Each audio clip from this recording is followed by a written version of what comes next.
Hello， 大家好，欢迎收看第185期的亚当球鞋，我是你们的亚当。阿迪达斯的篮球鞋现在能称得上是实战好鞋的真的不多，哈登6代可以算是一个，其他的话其实表现的都比较一般，很难从同价位的鞋款当中脱颖而出。而今天我们的主角这一双哈登的后撤步3代，作为一双支线的鞋款，还是让我比较惊喜的。后撤步这一个系列在前面2代，其实之前网上就有不少人说他们的实战水平是不错的，但是我自己一直是没有进行尝试的。而这一次穿了这一双第3代的后撤步之后，确实让我对这一个系列都有了不一样的看法。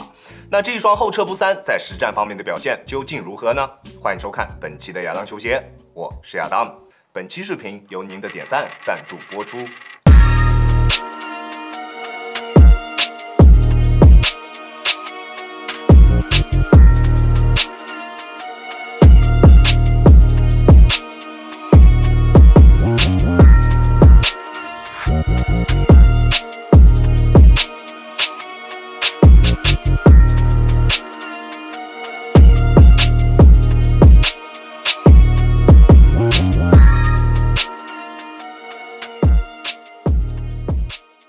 首先，我们还是先来看一下这一双鞋的外观。在外观方面，你觉得这一双鞋可以打几分呢？作为一双支线鞋款，它跟正代的设计语言其实差别并不是很大，也是这一种看上去胖胖的造型。鞋带孔的布局跟哈登6也有几分相似，但是鞋身上面哈登的个人元素几乎可以说是为零的。除了鞋底上面有一个比较大的哈登 logo 之外，就只有鞋体上面还有一个贼小的 logo。除了懂行的人知道这是哈登系列的篮球鞋之外，其他的朋友只知道你穿了一个阿迪达斯的大胖篮球鞋。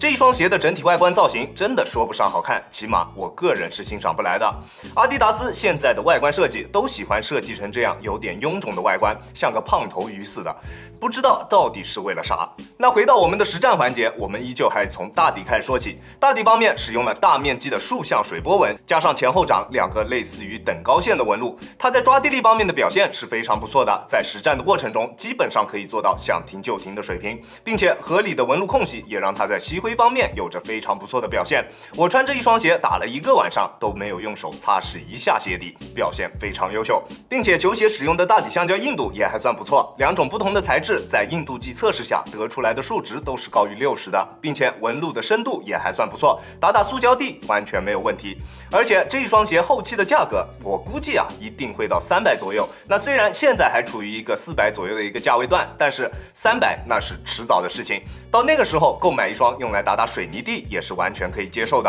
而在中底方面使用了全掌的 bounce， 整体的厚度还算适中，不厚也不薄，算是兼顾了缓震以及反应性。整体调教依旧还是大家所熟悉的那一个 bounce 的感觉，软硬适中，在突破的过程中并不会有特别明显的泄力感，还算是比较直接的。在缓震方面也还算够用，基本不怎么会出现震脚的情况。不过对于缓震需求比较高的朋友，它的缓震可能并不能让你满意。如果你对于缓震的要求比较高，那我不建议体重在150斤以上的朋友去进行选择。它的脚感你是不会喜欢的。场地感方面的表现比较一般，中底的厚度并不算薄。如果你想要的是比较好的场地感，那可能哈登6代会更加适合你。在鞋面方面，球鞋的鞋楦略微有一点偏宽，对于像我这样脚型略微偏窄一些的朋友，穿这一双鞋的时候会觉得前掌的包裹有一点点欠缺。但是它在锁定方面做的还是非常不错的，不会出现掉跟的现象。不过因为我选择的这一个尺码正好跟我的脚是完全一样长的，脚趾部位并没有一点点多余的空间，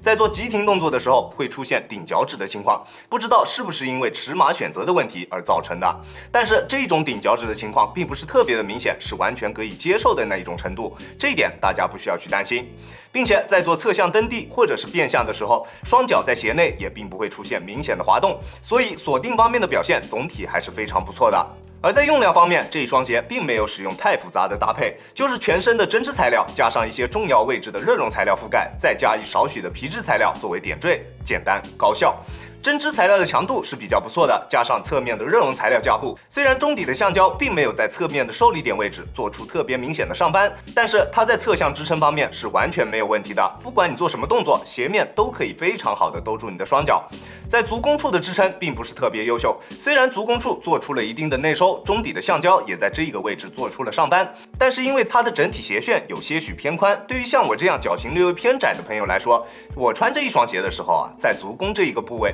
我的双脚与鞋面是并没有特别好的贴合度的，因此我感受不到这一双鞋给我带来的那一种足弓方面的支撑。但是如果你的脚型偏宽，那可能会得到比较不错的足弓支撑。但是对于我个人来说，在足弓支撑方面的表现，我是不太满意的。如果有穿过这一双鞋的宽脚朋友，可以在评论区跟大家说一下，这一双鞋的足弓支撑是不是你可以感受到？对于你来说，它是不是够用的？球鞋的整体刚性也是完全没有问题的，这也是阿迪达斯的篮球鞋很少会出现问题的一个地方。而在后跟处加入了一块硬度非常高的 TPU 支撑片，内部也有一块硬度比较高的港宝加持，让球鞋在后跟处的支撑性也得到了保证。稳定性其实是哈登系列的篮球鞋根本不需要去大家担心的一个点，超大面积的大底加上合理的中底重心以及中底缓震材料合适的软硬程度，让它在稳定性方面有着非常不错的表现，并且球鞋的防侧翻极限角度也算是比较大的，穿它打球还是非常放心的，跟以往的哈登篮球鞋一样，完全没有问题。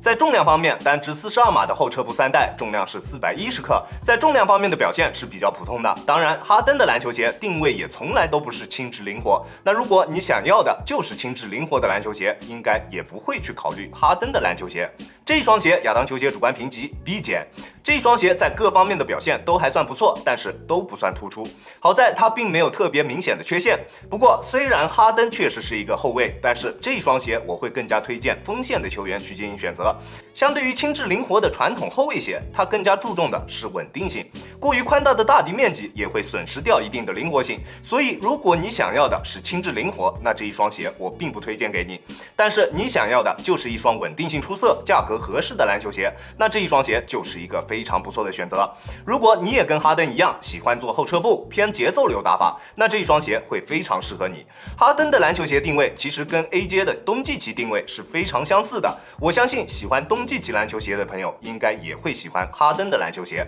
那如果你想要购买这个鞋款的话，在尺码的选择方面，我平时耐克穿42.5，李宁穿42，这一双鞋我选择42码，长度刚刚好，但是鞋头处啊，真的是一点富裕都没有了，可能还是选择42.5会更加合适一些，因为穿42在做急停动作的时候，顶脚趾的情况还是比较明显的，不过还算可以接受，并不会特别的厉害。那如果你可以接受有一点点的顶脚趾，那就按照我选择的来选。那如果你想要更好的舒适性，选择大半码肯定是更好的选择。球鞋的鞋楦整体略微偏宽一点，如果你的脚型是正常脚型或者略微偏宽的脚型，选择这一双鞋会得到比较不错的包裹体验。OK， 这就是本期视频的全部内容了。再次感谢大家观看本期的亚当球鞋，亚当球鞋一切从实战出发，我是亚当。如果你觉得我的视频可以帮助到你，希望你可以关注我，并且顺手给我点一个赞，这就是对我最大的支持了。好了，那我们下期视频再见了，大家有空来做 ，peace。